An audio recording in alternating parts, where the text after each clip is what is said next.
cuales, por abajo de los cuales no puede caer la sociedad. Si en efecto hay que repensar el estado de bienestar, hoy día no podemos volver a un modelo de desarrollo como se planteó en los 50, no podemos ir construyendo hegemonías absolutas como se construyeron en México.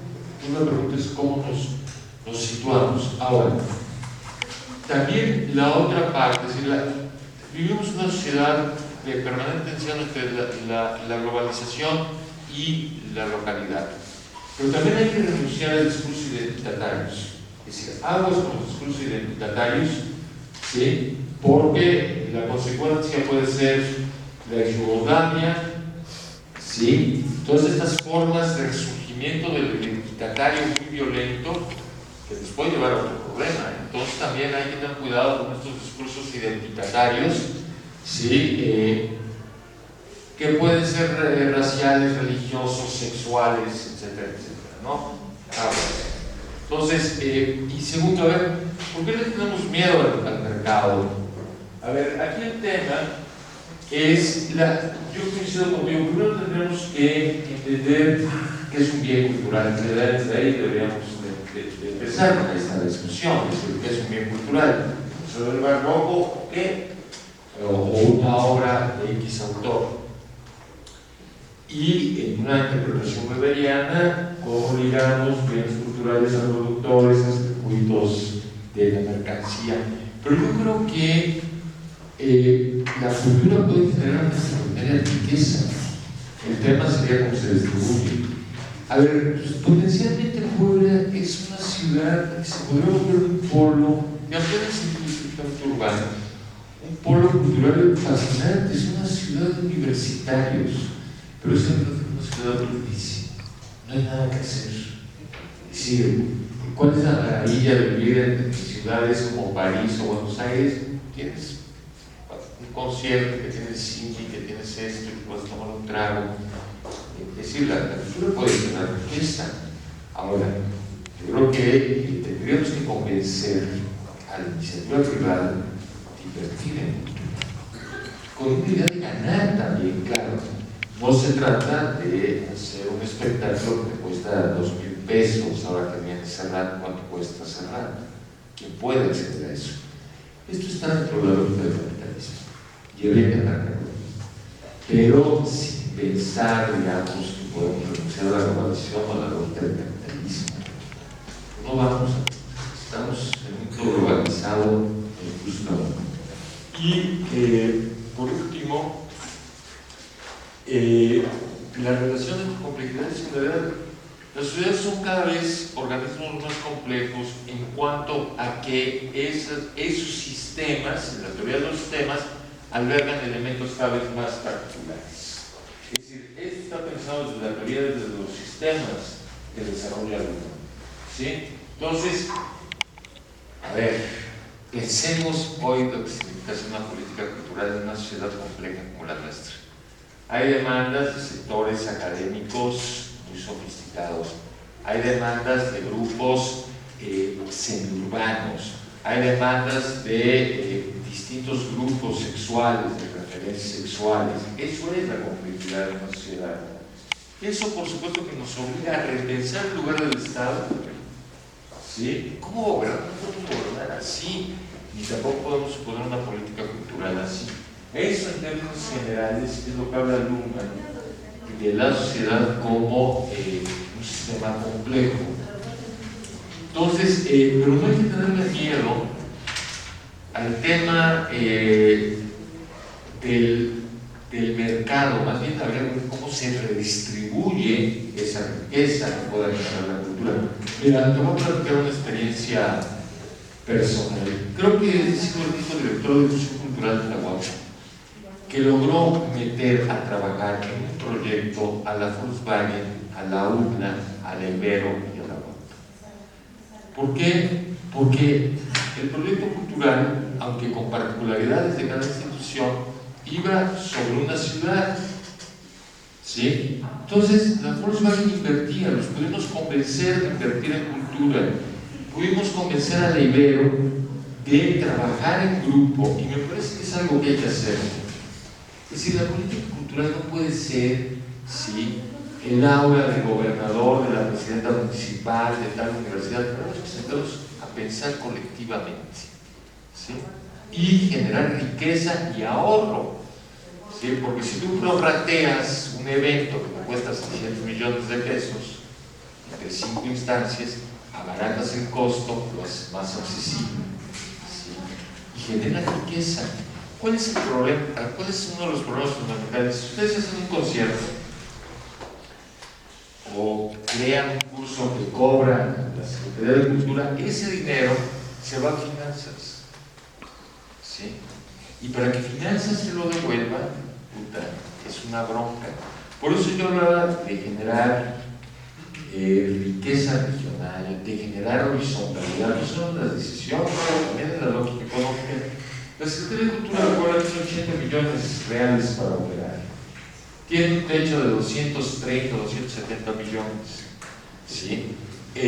Pero son sueldos, son museos, pero el gasto de operación son 80 millones de pesos. ¿Ustedes saben qué hacen con 80 millones en un estado como este? Nada, absolutamente nada, no alcanza para nada, ¿sí? Entonces, ¿cómo articulas? Y tienes que dialogar con el mercado, y tienes que ir a convencer a la Volkswagen, y tienes que ir a convencer a estos Lichtle de invertir, y que esto puede generar otras cosas, ¿no?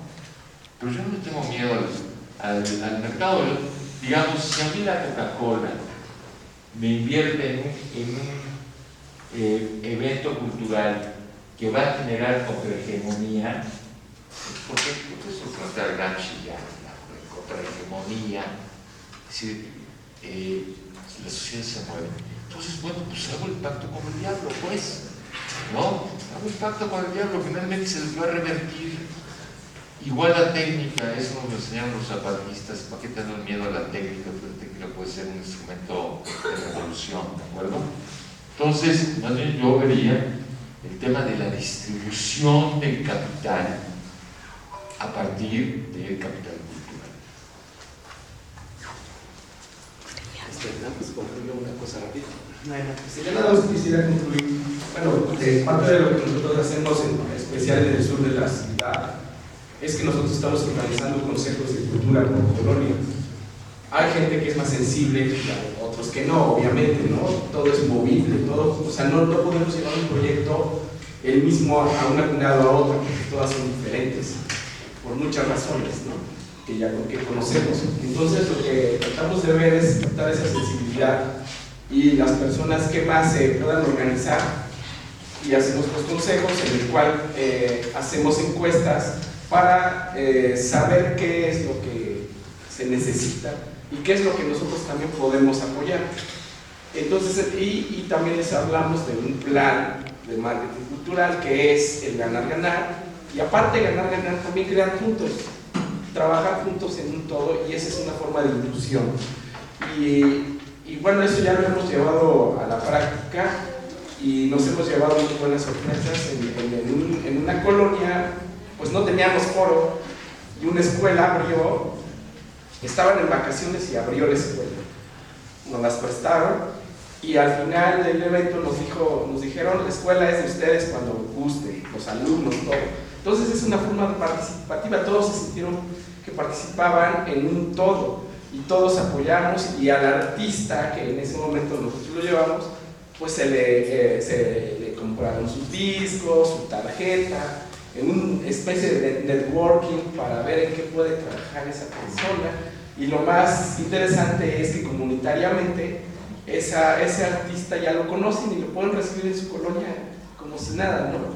Y ese es un buen resultado. Y el otro, digamos, la otra fase que estamos elaborando es buscar a los artistas locales y con un cuestionario saber qué es lo que hacen. Es decir, si son talleristas, si nada más son performance, o son maestros, ¿no? Entonces queremos tener todo un mapeo, todas una serie de cuestionarios para ya tener un booking y ver de qué manera podemos, inclusive, que un artista intervenga con otro artista de otra disciplina, ¿no?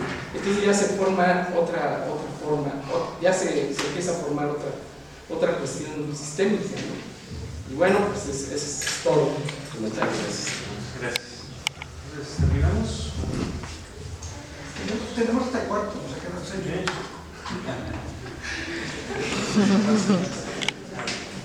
Yo no voy a llevar mucho, pero si ocupo tres y al menos para la intervención y luego le cedo la palabra.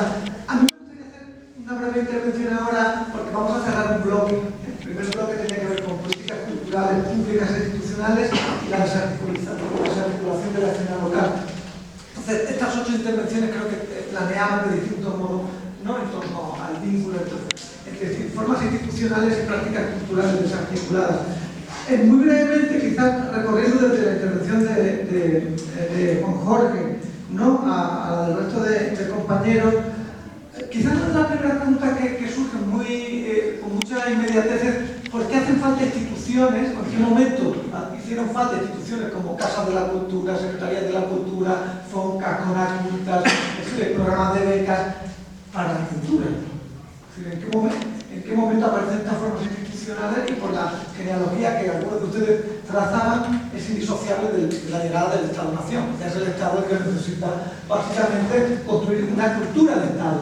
Y la cultura de Estado, por lo que han narrado muchos de ustedes en esta experiencia, es obviamente impermeable, es decir, marca como unas pautas respecto a en qué consiste ser mexicano, poblano, y eso está ligado con ciertos gestores culturales y ciertos espacios.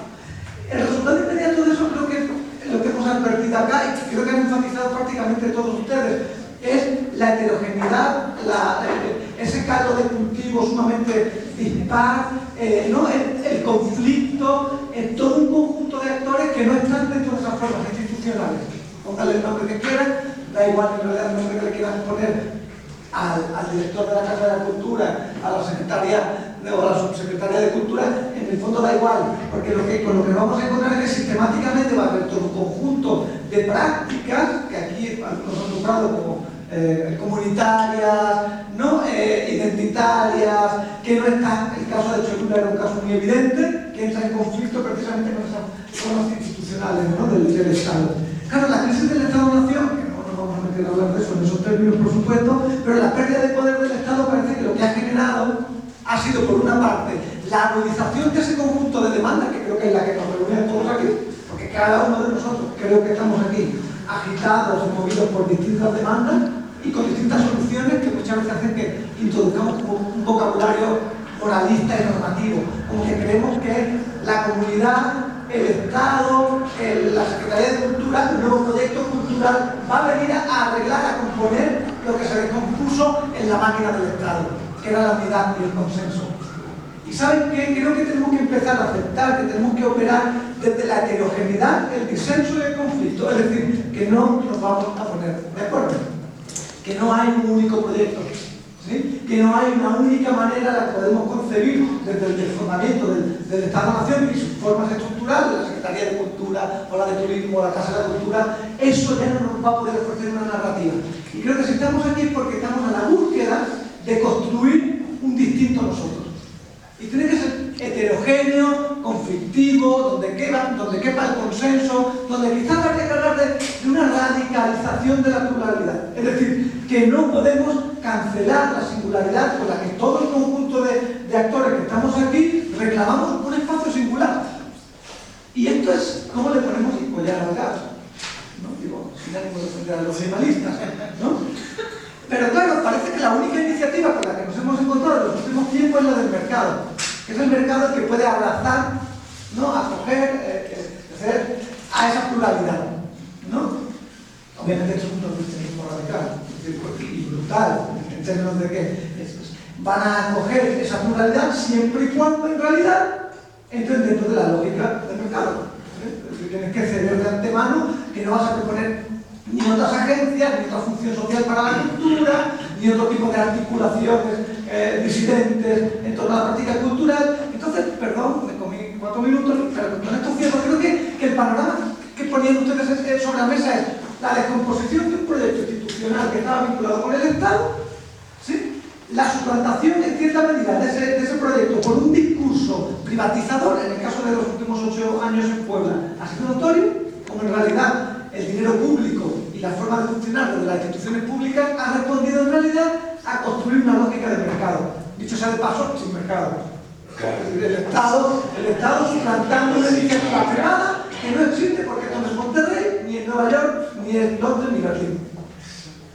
No la hay, pero el Estado ha ocupado, como en ese intento de restañar, de volver a coser en realidad esa escena rota, el discurso del mercado. La cuestión es que nosotros estamos aquí desheredados y desarrapados, es decir, en una singularidad que nos exige ponernos a construir nosotros.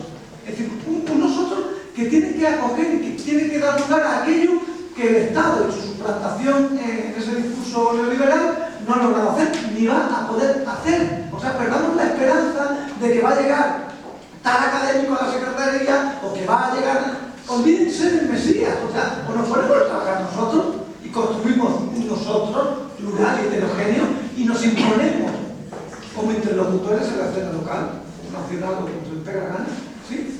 O no hay manera de configurar ese campo de prácticas. Perdón, he excedido el tiempo de intervención, pero quería como resumir y evitar un poco también porque yo creo que había tenido la palabra igual con tu intervención podemos cerrar, ¿no? Hay dos. Hay dos, perdón.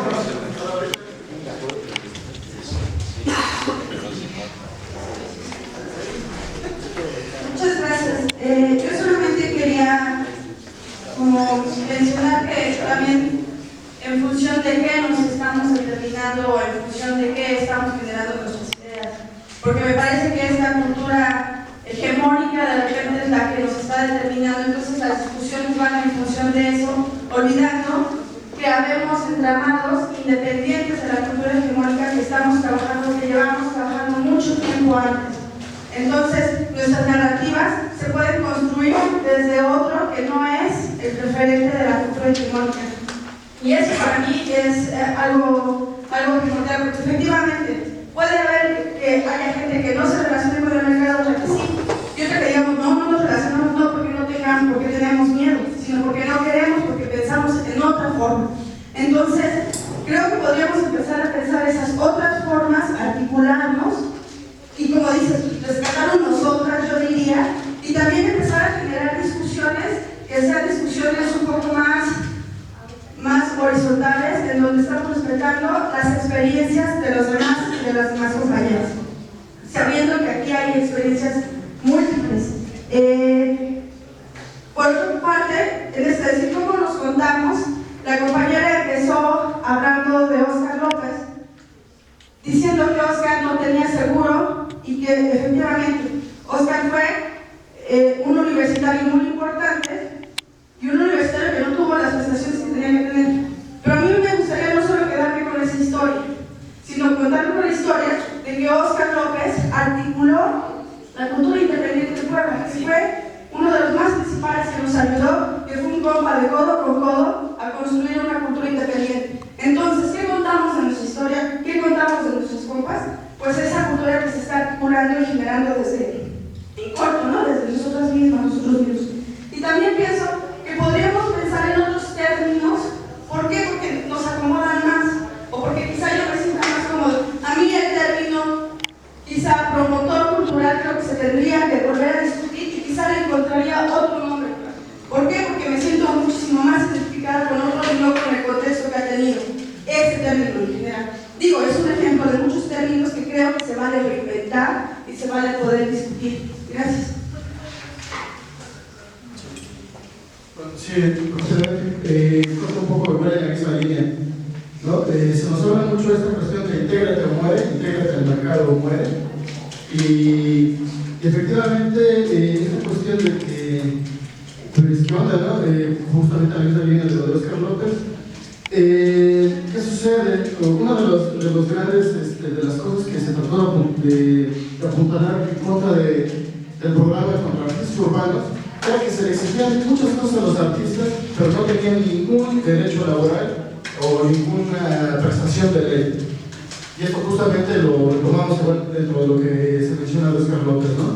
Entonces, esto que decimos del papel del Estado, el papel del Estado podría ser obligar a Volkswagen a mocharse con la ciudad o con el Estado al cual tanto ha saqueado en los recursos. Creo que ahí está el libro, ahora que esta chica presentó su libro, bueno, pues nos enseñó un libro, está el libro del auto global y de cómo este tipo de empresas o los textileros o las que sean son los responsables de la contaminación y del envenenamiento de la población y que están obviamente obligados no solo a reparar ese tipo de cosas, sino también a mocharse con un Estado o con un Estado de pueblo, con un gobierno foral o con lo que sea, que les ha dado todas las facilidades para operar, para explotar a la población foral y que lo cual únicamente está reflejado pues, en la extracción no solo de la mano de obra, sino de muchas ganancias y que se ha reflejado en que la gente no tenga ningún tipo de derecho. Entonces, efectivamente, cuando se habla de que hay que priorizar lo que es primero el bien y los derechos culturales, antes de estar pensando en esa cuestión de pues, que onda, hay que siempre andar coqueteando a los empresarios o joder, ¿no? Pero bueno, lo importante de estas cuestiones, de este tipo de mesas y de foros, es conocernos y es saber hasta qué punto podemos caminar unidos, porque bueno, ahorita lo importante es conocer la diferencia de ideas. No vamos a salir con una organización o con un sindicato de artistas o algo por el estilo, pero también eso nos ayuda a saber hasta qué punto podemos caminar, pero también lo importante es crear esa gran agenda y plan de trabajo que nos ayude a generar una serie de exigencias o de pliego petitorio, por decirlo de una manera, que nos ayude a acorralar a cualquier institución o a cualquier empresario, porque lo que sucede es que no hay unidad de la ciudadanía del campo y de la ciudad, o de la urbe, como se le quiera llamar, pues no está articulada, no está organizada ni unida, ni siquiera en lucha para someter a estas instituciones que son todas poderosas y que simple y llanamente nos imponen su voluntad o nos imponen su buen gusto, ¿no?